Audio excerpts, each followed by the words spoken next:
ఈ ఇంటికి ఆయుధాలతో వస్తావు అనుకుంటే ఆడవాళ్ళతో వచ్చావు. పేరంటానికి పోరాటానికి చాలా తేడా ఉంది స్నేహలతారెడ్డి.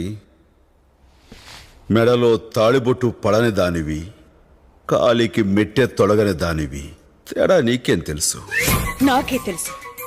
నుదుట బాసికం కట్టుకుని, బుగ్గన చుక్క పెట్టుకుని, కాళ్ళకి పారాని రాసుకుని, మనసు పడ్డవాడు వస్తాడని కోటి ఆశలతో ఎదురు చూస్తుంటే, తాళి కట్టవలసిన వాడు అన్నల తలలు నరుక్కుంటూ వస్తుంటే ఆడదిలా ఎలా బ్రతుకుతుంది? నేనొచ్చింది ఆ రోజు అలా ఎందుకు జరిగిందో నీకు చెప్పి ఒప్పించి నీ మెళ్ళో పసుపుతాడు కట్టి నేను నా వెంట తీసుకువెళ్ళడానికి కాదు. పల్లవి, ఇంద్రసేనారెడ్డికి పెళ్లి కాలేదు. ఎవతివే నువ్వు? అతని ఉంపుడుగతివా? ఇంద్రసేనారెడ్డికి ఉంపుడు